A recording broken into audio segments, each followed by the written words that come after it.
የሚጠይቀውን መስዋዕትነት ለመክፈል እኛም ዝግጁዎች ነን።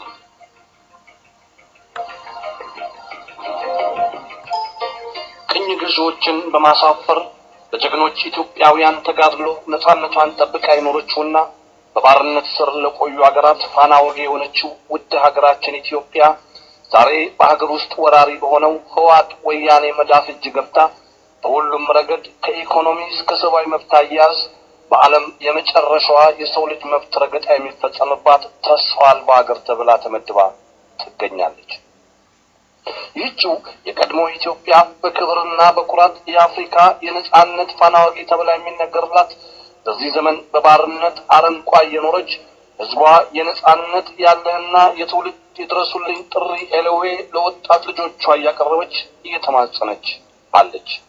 ይህን ተከትሎ በሁሉም ግንባር ሀገር በቀል ወራሪ ህወሓት ወያኔን ታግሎ ለማስወገድ እየተደረገ ያለው ትብብር የሚያበረታታ ቢሆንም የወያኔን የከፋፍለ ግዛና የአንድ ዘር የበላይነት ርዕዮተ ዓለምን አስወግዶ ነጻነት ከናፈቀው ህዝብ ጎን በመሰለፍ በሀገራችን የሰላም አየር በሁሉም ከተሞች እንዲሰፍን ለሚደረገው እልህ አስጨራሽ ጉዞ የምናደርገው ግዛ በቂ ነው ብለን አናምንም።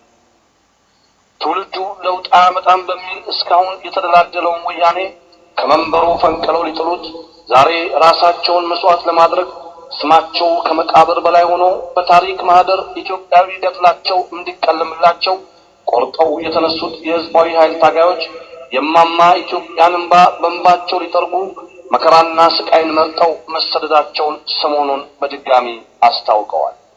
ህዝባዊ ኃይሉ ከኢሳት ጋር ባደረገው ቃለ ምልልስ ኢትዮጵያዊነት እንደ ሸቀጥ የተሸጠበት የክፉ ቀን ውርደት ላይ እንገኛለንና ከገባንበት የውርደት አዘቅት የመውጫው ጊዜው አሁን ነው፣ ነገም ሳይሆን ዛሬ ነው። ዛሬ በሀገራችን በወያኔ አምባገነናዊ እብሪት ያልታፈነ ያልተዋረደና ያልተዘረፈ የሀገሪቱ ዜጋ አይገኝም።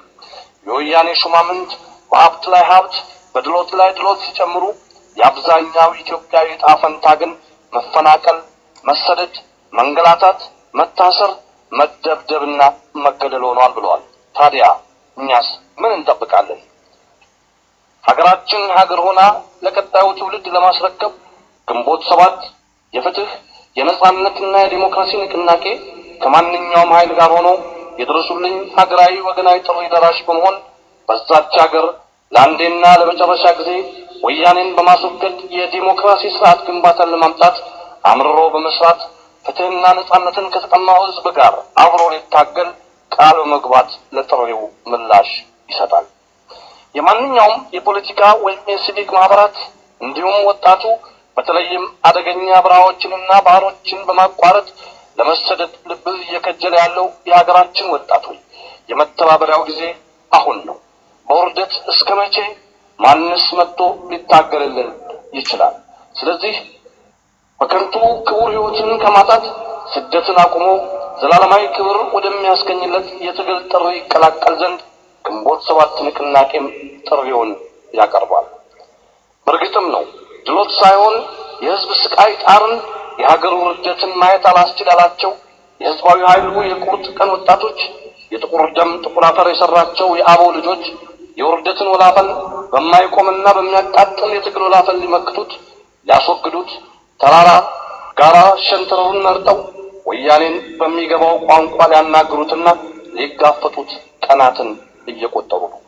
የህዝብ ልጆች የከፈሉትና ወደፊትም የሚከፍሉት ውድ መስዋዕትነት የሌላ አምባገነናዊና ግፈኛ ስርዓት መቋቋሚያ እንዳይሆን ትግሉ የሚጠይቀውን ማንኛውንም ተግባር በተናጠል ይሁን በጋራ በመሆን መስዋዕቱ መክፈል አብሮ መስራት የግድ ነው ሲል ግንቦት 7 ንቅናቄም ባጽንኦ ያምናል። አምባገነኖች መውደቂያቸው ሲደርስ ሁሉም ነገር በቁጥጥራቸው ስር ያለ ለማስመሰል መቅበጥበጣቸው የተለመደ ነው። የወያኔም መቅበጥበጥ ምክንያቱ መሰረቱ የተናደ በመሆኑ ነው። ይቻለው የተፈጥሮ ቀመርን ሳይቀር በሱ መልካም ፈቃድ የሚከናወን መሆኑን ብናምንለት ደስታው ነበር።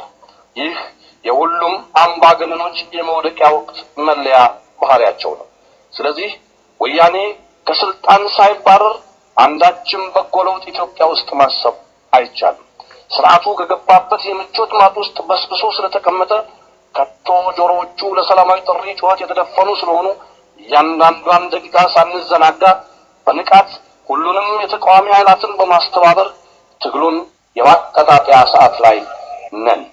እኛ ግንቦት 7 የፍትህ የነጻነትና የዲሞክራሲ ንቅናቄ ከማንኛውም ኃይል ጋር ሆነን ለድረሱልኝ ሀገራዊ ወገናዊ ጥሪ ደራሽ በመሆን በዛች ሀገር ለአንዴና ለመጨረሻ ጊዜ ወያኔን በማስወገድ የዲሞክራሲ ስርዓት ግንባታን ለማምጣት አምርሮ መስራት ፍትህና ነጻነትን ከተቀማው ህዝብ ጋር በመቆም ለመታገል ዝግጁ መሆናችንን ዛሬም እናሳውቃለን። ድል ለኢትዮጵያ።